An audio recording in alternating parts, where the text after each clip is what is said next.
in 1080p for all those extra pixels.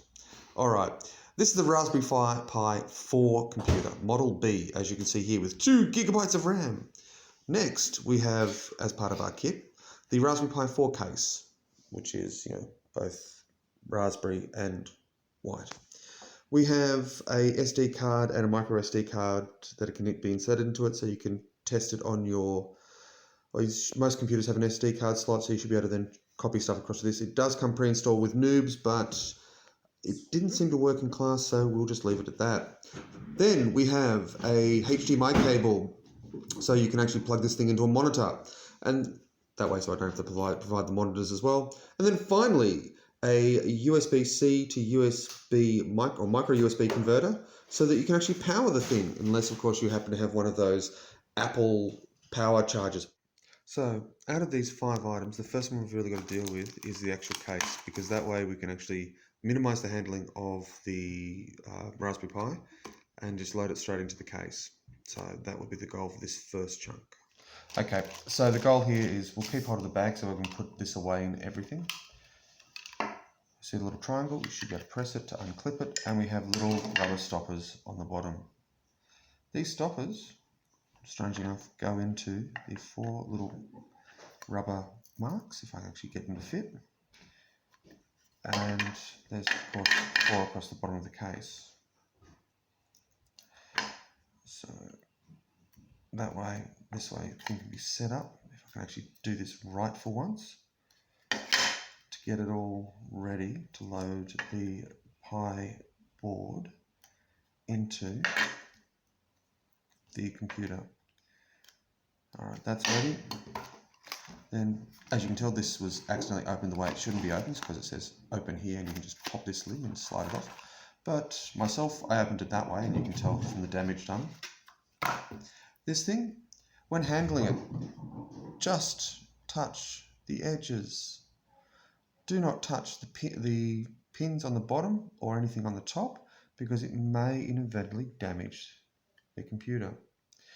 When you place it, you can see these 4 little pins in the top. It should be placeable, so it sits just on top. In this case, I'm going to touch the top of this heatsink just to slide it into place. I've noticed the pins on this side have locked, but those ones don't seem to have locked. But everything around the outside appears to line up, and it's not going to fall out. So that's pretty good. Finally, we just pop this on the top. Right, next is the operating system. The easy way to get to this thing is just to bend it in half and then drop that off, and that can go. So we can get to this. We only need the micro SD card.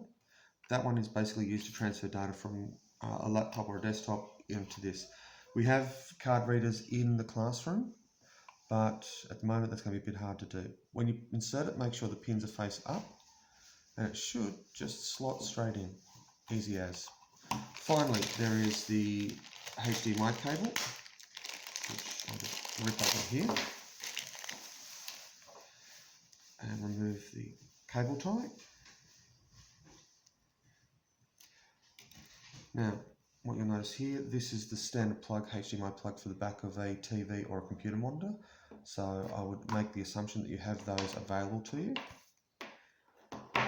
This is the other end, which is actually a micro HD, I think. And just pulling off the cover, it should be able to be inserted straight into there. Finally, we have the power, which is in this little bag.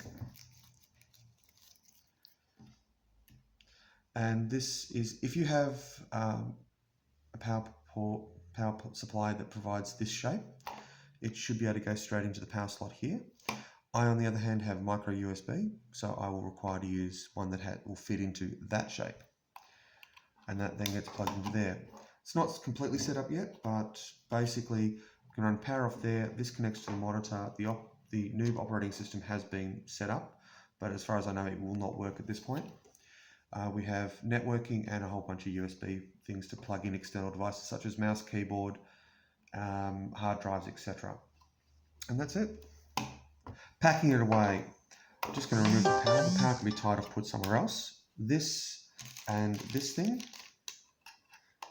will go in the bag, while the noob stuff will go in there, or the micro SD. So I'm just basically dropping in this with the power thing in there, and then finally this thing, you just clip in there, flip the case, seal it all up and drop it in, and that way it's all packaged up together. This is separate, but you can reuse the cable tie to tie it all together and sit it all in one spot.